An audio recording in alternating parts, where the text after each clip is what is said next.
지난주에 데살로니가전서 5장 11절까지는 살펴봤고요. 오늘은 5장 12절부터 15절까지 이상적인 교회에 대해서 살펴보도록 하겠습니다. 본문은 데살로니가전서 5장 12절부터 15절까지 있습니다. 형제들아, 우리가 너희에게 간청하노니 너희 가운데서 수고하고 주 안에서 너희를 감독하며 너희에게 훈계하는 자들을 알고 그들의 일로 인해 사랑 안에서 그들을 매우 귀중히 여기라. 또 너희끼리 화목하게 지내라. 형제들아, 이제 우리가 너희에게 권면하노니 제멋대로 행하는 자들에게 경고하고 마음이 약한 자들을 위로하며 연약한 자들을 붙들어주고 모든 사람에게 인내하라. 조심하여 아무도 누구에게든지 악으로 악을 갚지 말고 도리어 너희 가운데서도 선하며 모든 사람에게도 선한 것을 항상 따르라. 오늘 본문에는 모범적인 교회의 8가지 특징이 나옵니다. 우리는 1장에서 이상적인 그리스도인에 대해서 살펴봤고 2장에서는 이상적인 사역자에 대해서 살펴봤습니다. 어떤 지역교회에 이상적인 그리스도인들이 있고 또 이상적인 사역자가 있다면 그 교회는 이상적인 교회일 겁니다. 그래서 이 시간에는 이상적인 교회와 모범적인 회중에 대해서 살펴보려고 하는 겁니다. 요즘은 자기 입맛에 맞는 교회를 찾아서 이리저리 옮겨다니는 사람이 많은 것 같습니다. 그러면서 좋은 교회를 찾는데 갈 데가 없어, 갈 교회가 없어 라고 말하기도 합니다. 물론 이런 사람들도 대부분은 성경을 믿습니다. 우리 주위에는 분명히 다른 성경과 다른 교리를 믿는 교회들이 있는데 왜 다니고 싶은 교회가 별로 없다고 생각할까요? 그건 자기 입맛에 맞는 교회를 찾으려고 한다거나 다른 교회, 다른 성경과 다른 교리는 알고는 있지만 다르게 살려고 하는 마음이 없기 때문일 겁니다. 진리를 배워서 알고는 있는데 믿는 대로 행하지 않기 때문에 그런 겁니다. 단순히 바른 교리를 아는 것과 그대로 행하는 것은 하늘과 땅처럼 큰 차이가 있습니다. 그렇다면 올바른 신앙생활을 유지하기 위해서 어떻게 해야 할까요? 그렇기 위해서 이상적인 교회의 특징을 오늘 살펴보려고 하는 겁니다. 데살로니가전서 5장 12절부터 다시 보겠습니다. 형제들아, 우리가 너희에게 간청하노니 너희 가운데서 수고하고 주 안에서 너희를 감독하며 너희에게 훈계하는 자들을 알고 그들의 일로 인해 사랑 안에서 그들을 매우 귀중히 여기라 고 말씀하고 있습니다. 첫째는 교회의 인도자를 매우 귀중히 여긴다는 겁니다. 예수님은 교회의 머리이십니다. 지역교회이건 그리스도의 몸에 속한 교회이건 사람은 교회의 머리가 될 수 없습니다. 교회의 머리는 언제나 예수님입니다. 하지만 예수님께서는 그리스도의 몸 지체들 중에서 어떤 사람을 선택하셔서 그들을 지역교회의 인도자 또는 안내자로 삼으십니다. 그게 목사가 된 거죠. 성경은 주님께서 선택하시고 세우신 교회의 인도자를 매우 귀중히 여기는 것은 정당한 일이라고 말씀하고 있습니다. 지역교회를 인도하는 사람을 존중하고 존경해야 하는 것은 바른 일일 뿐만 아니라 바른 교회의 특징이라고 말씀하고 있습니다. 하나님께서는 성도들을 위해 수고하고 훈계하는 자들을 알고 그 일로 인해 매우 귀중히 여기라고 말씀하고 있는 겁니다. 저는 여러분이 진정으로 구원받았는지 그렇지 않은지 혹은 주님을 위해 살려고 하는지 그렇지 않은지 정확히 알지는 못합니다. 제가 사역하기 오래전에 저희 막내 동생이 저에게 이런 말을 해준 적이 있었습니다. 형이 목회를 시작하면 형이 생각하는 정도의 믿음을 보기 쉽지 않을 거니까 성도들의 열심은 한 30%만 기대하라는 거였습니다. 그 말이 이제는 어느 정도 경험적으로 이해가 됩니다. 그런데 제가 아는 분들 중에 주님을 정말로 열심히 섬기는 형제가 있다면 그런 분은 어디선가 목회를 하고 있거나 목회를 준비하고 있다는 겁니다. 그리고 어떤 목회자는 성도들이 자신처럼 교회를 열심히 섬기지 않는다고 책망하고 지적하고 훈계하는 것을 본 적도 있습니다. 하지만 하나님께서는 모든 사람을 교회의 감독자로 부르신 것이 아니라는 겁니다.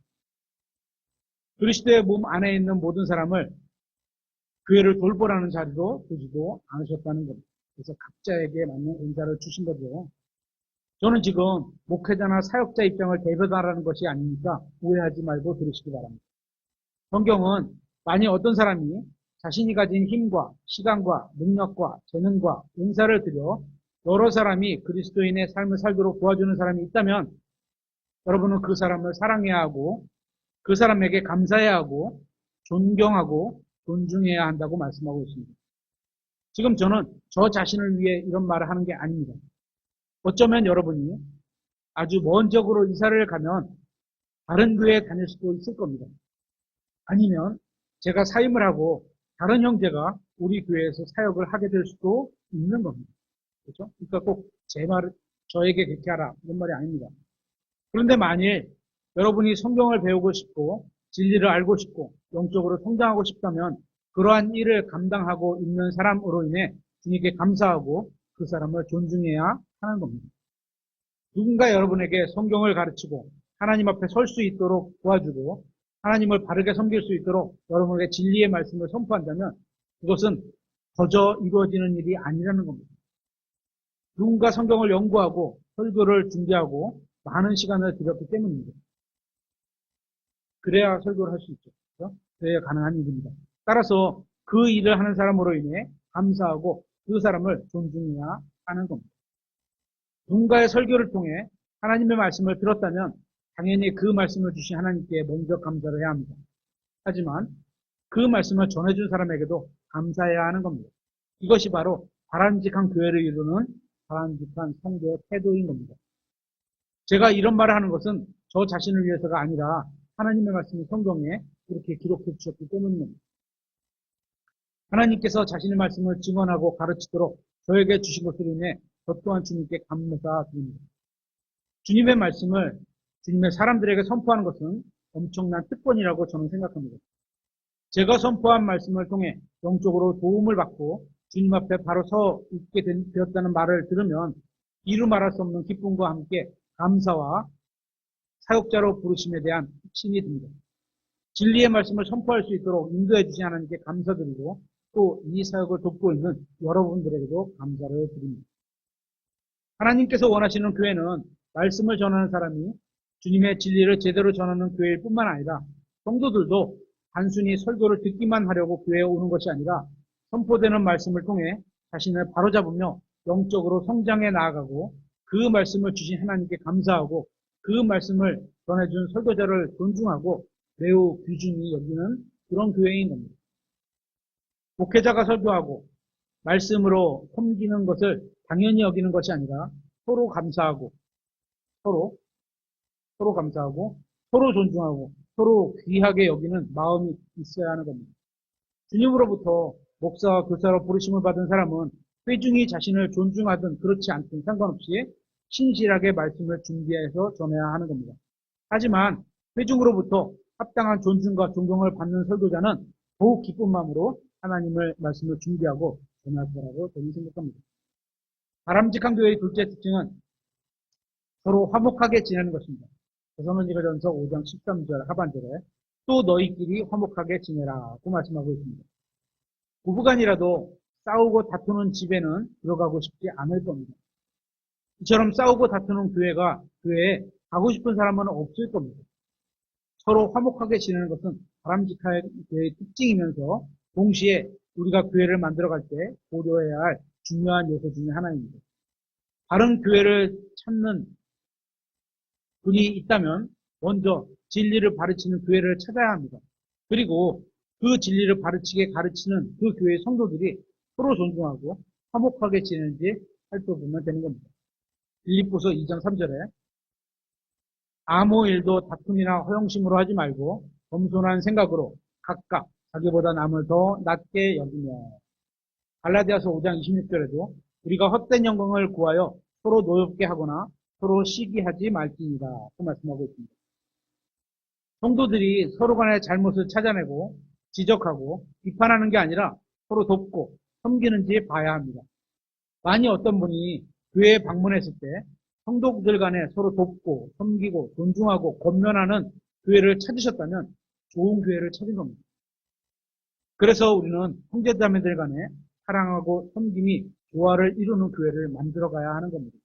왜냐하면 그런 교회가 하나님을 사랑하는 교회이기 때문입니다. 보이는 형제를 사랑하지 않는 사람이 보이지 않는 하나님을 사랑할 수 없다고 성경은 말씀하고 있습니다. 그렇죠? 요한일서 4장 20절에 어떤 사람이 내가 하나님을 사랑하노라 하고 말하면서 자기 형제를 미워하면 그는 거짓말쟁이이니 자기가 본 자기 형제를 사랑하지 아니하는 자가 어찌 자기가 보지 못한 하나님을 사랑할 수 있느냐? 하나님을 사랑하는 자는 또한 자기 형제를 사랑하라는 이 명령을 우리가 그분에게서 받았느니라. 만일 여러분이 형제 자매를 사랑하지 않는다면 하나님을 사랑한다고 말하지 마십시오.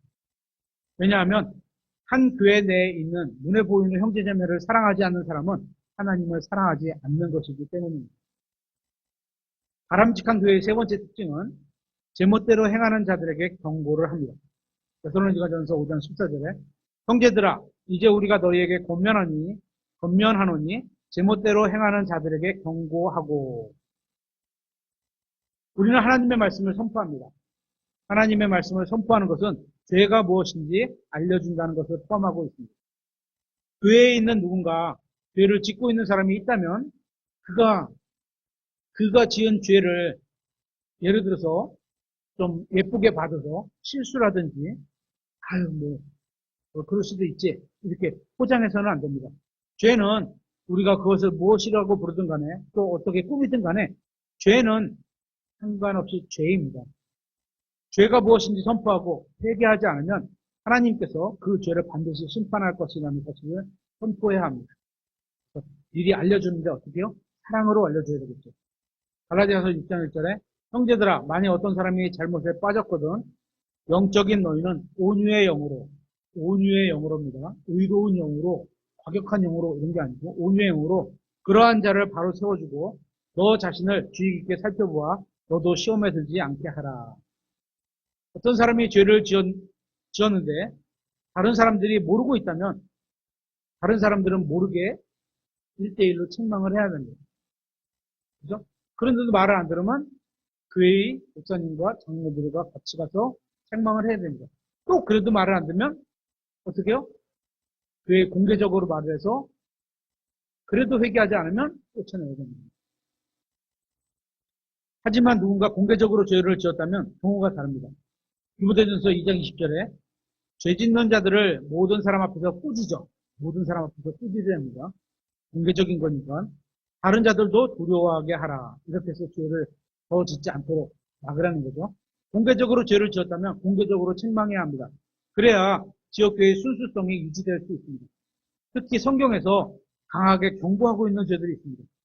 공공연한 음행, 간음, 거짓교리 이런 겁니다. 이런 일을 행하는 사람들에게 경고했는데 회개하지 않으면 교회에서 쫓아내야 합니다. 고린도전서 5장 1절에 너희 가운데 음행이 있다는 말이 공공연히 알려졌는데 그런 음행은 이방인들 가운데서도 거론되지 않는 것으로 곧 어떤 사람이 자기 아버지의 아내를 취하였다는 것이라. 그런데도 너희가 우쭐대며 오히려 슬퍼하지도 아니하고 이런 일을 행하는 자를 너희 가운데서 쫓아내지 아니하였느니라. 쫓아내라는 얘기죠. 기도서 3장 1절에도 이단인 자는 한두 번 훈계한 뒤에 물리치라. 이러한 자들을 쫓아내지 않으면 머지않아 그 교회는 이러한 죄들로 가득 차게 될 겁니다. 그래서 하나님께서 강력하게 쫓아내라 이렇게 말씀하신 거죠. 고린도전서 5장 6절에 너희가 자랑하는 것이 좋지 아니하도다. 적은 누룩이 한 사람이 그랬는데 온 덩어리를 모든 교인이 그렇게 된다는 거죠. 그죠? 적은 누룩이 온 덩어리를 뜨게 함을 너희가 알지 못하느냐? 고린도전서 15장 33절에도 속지 말라. 악한 사귐은 선한 습성을 불패시키느니라 그 말씀하고 있습니다. 모든 죄를 어린 양의 피로 씻을 수 있고 용서받을 수 있습니다. 하지만 하나님께서는 지역교회 내에서 결코 용납하지 않으시는 죄들이 있습니다. 그런 죄를 지은 사람이 회개한다면 당연히 회개한다면 용서해야죠. 회개한다면 교회에서 받아줄 수 있지만 회개하지 않는다면 교회에서 반드시 쫓아내야 합니다. 이것이 다른 교회가 하는 일이고 동시에 다른 교회의 특징이기도 합니다. 바람직한 교회의 특징 네 번째는 마음이 약한 자들을 위로해야 합니다. 데살로니가전서 5장 14절에 마음이 약한 자들을 위로하며 이렇게 되어 있습니다. 약한 자들을 위로하지 않는 교회는 다른 교회가 아닙니다. 특히 마음이 약한 사람들이 있어요. 그래서 조금만 강하게 말하면 상처를 받는 사람이 있습니다. 위로를 해야죠. 죄에 대해서는 경고하고 세게 하지 않는 자들을 쫓아내야 하지만 약한 자들을 도와주고 위로해 주어야 합니다. 오늘날에는 마음이 나약한 사람들이 많이 있는 것 같습니다. 다른 교회는 이들이 예수 그리스도와 교제를 나누고 주님께 의지할 수 있도록 도와줍니다. 찬양과 교제와 말씀 선포를 통해 이들을 위로해 주어야 하는 겁니다. 바람직한 교회의 다섯 번째 특징은 연약한 자들을 붙들어 주어야 합니다. 데살로니가전서 5장 14절에 연약한 자들을 붙들어 주고, 영어로 보면 support 이렇게 돼 있어요. support. 나무가 쓰러지거나 기울어지면 밑에서 이렇게 대주는 게 있죠. 서포트라고 해서 지지하다 이렇게 넘어지는 사람을 이렇게 붙들어 주는 거예요. 넘어지지 않게. 서로 사랑하는 방법은 서로의 짐을 지는 것입니다. 갈라디아서 6장 2절. 너희는 서로 남의 짐을 지라. 남의 짐들을 지라. 그리하여 그리스도의 법을 성취하라. 연약한 자를 간과해서는 안 됩니다. 로마 욥기서 12장 5절에 자기 발로 인하여 언제라도 미끄러질 자가 편안히 거하는 자의 생각 속에서 멸시받는 등불과 같이 되었다. 쳐다보고 있으면 안 된다는 거죠. 성경은 믿음이 약한 자를 함부로 판단하지 말고 받아들이라고도 말씀하고 있습니다. 로마서 14장 1절인데요. 한번 찾아보겠습니다. 로마서 14장 1절. 믿음이 약한 자를 너희가 받아들이되 의심에 찬 논쟁을 하지 말라. 어떤 사람은 자기가 모든 것을 먹어도 된다고 믿고 다른 사람은 약하여 채소를 먹느니라. 먹는 자는 먹지 아니하는 자를 업신여기지 말고 먹지 아니하는 자는 먹는 자를 판단하지 말라. 하나님께서 그를 받으셨느니라. 우리는 혹시 나로 인해 믿음이 약한 사람이 걸려 넘어질 것이 없는지, 혹시 나는 그런 일을 하고 있는 것은 아닌지 스스로 판단해야 합니다. 로마서 14장 13절에 그러므로 우리가 더 이상 서로를 판단하지 말고 도리어 이것 즉 아무도 자기 형제의 길에 걸림돌이나 넘어질 기회를 두지 않을 것을 판단하라. 살펴봐야 되겠죠.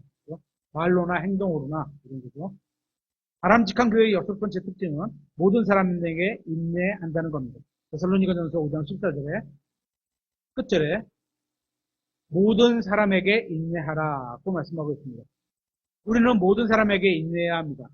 하나님의 말씀을 가르치고 지역교회를 인도하는 사람에게 인내해야 합니다. 죄를 지었지만 회개한 사람에게 인내해야 합니다. 마음이 약한 사람에게도 인내해야 합니다. 연약한 사람들에게 인내해야 합니다. 모든 형제자매가 서로에게 인내하는 교회가 좋은 교회입니다. 영적으로 성장하기 위해서는 인내가 반드시 필요합니다. 나의 영적 성장에도 인내가 필요하고 다른 사람의 영적 성장에도 인내가 필요합니다. 인내가 뭐죠? 힘든 일을 참으면서 쭉 유지한다는 거잖아요. 그죠? 모든 사람이 같은 방식으로 같은 기간 내에 성장하지는 않습니다. 어떤 사람은 5년 내에 성장할 수도 있고 어떤 사람은 10년 내에 성장할 수도 있습니다. 우리가 아이들이 그러니까 태어나서 처음에 첫 발을 딛고 걷는 것도 기간이 서로 다르고 또 말을 하는 것도 조금 더디게 말하는 사람들이 아이가 있고 좀 빨리 말하는 아이가 있고 하지만 길게 보면 차이가 별로 없죠. 그죠? 그래서 주님께서 우리에 대해 인내해 주신 것처럼 우리도 그리스도 안에 있는 다른 형제 자매들에게 대해 인내해 줘야 합니다. 이상적인 교회의 일곱 번째 특징은 악으로 악을 갚지 말아야 합니다. 데살로니가전서 5장 15절에 조심하여 아무도 누구에게든지 악으로 악을 갚지 말고. 지역교회는 복수를 하는 곳이 아닙니다. 다른 형제 자매에 대해 복수하려는 마음을 버려야 합니다. 쓴뿌리도 버려야 합니다. 구원받았다 할지라도 아직 육신을 입고 하는 한 우리는 죄인입니다. 신분은 우리가 그리스도를 입고 있으니까 그리스도 안에 있으니까 우리를 하나님께서 보실 때 의인이요 하나님의 아들이 되었지만 상태는 아직 구원받은 죄인인 겁니다. 아직 죄를 짓고 살잖아요. 육신의 죄의 몸을 갖고 살잖아요. 아직도. 죄인들끼리 있으면 서로 상처를 주고 오해와 다툼이 생기며 복수를 하게 되기 마련입니다. 하지만 이런 일이 없어야 되는 거죠. 로마서 12장 17절에 아무에게도 악을 악으로 갚지 말고 모든 사람의 눈 앞에서 정직한 일들을 예비하라. 가능하다면 너희가 할 수 있는 대로 모든 사람과 화평하게 지내라. 그래서 가능하다면요. 안 되는 사람도 간혹가다 있다는 얘기죠. 19절. 지극히 사랑하는 자들아, 너희 스스로 원수를 갚지 말고 도리어 진노에 맡기라. 기록된 바 원수 갚는 일은 내 것이니 내가 갚으리라. 주가 말하노라 하였느니라. 그러므로 네 원수가 줄이거든 그를 먹이고, 원수가 배고프면 그걸 사서 먹이라는 얘기요. 그가 목마르거든 그에게 마실 것을 주라. 그리함으로 네가 그의 머리 위에 불타는 숯을 쌓으리라. 악에게 지지 말고 도리어 손으로 악을 이기라. 악으로 악을 갚는 것은 하나님의 뜻이 아닙니다. 베드로전서 3장 9절에 악을 악으로 욕설을 욕설로 갚지 말고, 네가 그랬어요. 너 나이 몇 살이야? 이렇게 하지 말라는 거죠. 오히려 그와 반대로 축복하라. 미안합니다. 나에게 그런 말을 하게 행동해서 미안합니다. 이런 거죠. 이런 일들을 위해 너희가 부르심을 받은 줄 너희가 아나니 이것은 너희가 복을 풍속받게 하려 합니다. 이렇게 살아가면 복받는 겁니다. 부당한 일을 행했을 때 어떻게 처신해야 하는지에 대해 성경은 명확하게 말씀하고 있습니다.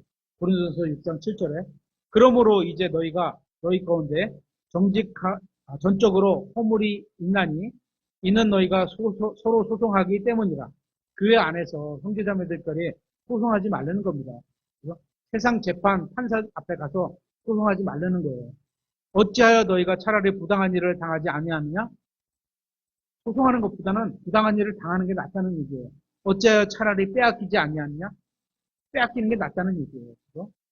8번째, 모범적인 교회의 특징은 모든 사람에게 선한 것을 항상 따르라는 겁니다. 데살로니가전서 5장 15절에 도리어 너희 가운데서도 선하며 모든 사람에게도 선한 것을 항상 따르라. 모든 사람에게 선한 것을 항상 따라야 합니다. 모든 사람 가운데 선한 게 뭐가 있죠? 예수님이 계시죠. 예수님은 선한 분입니다.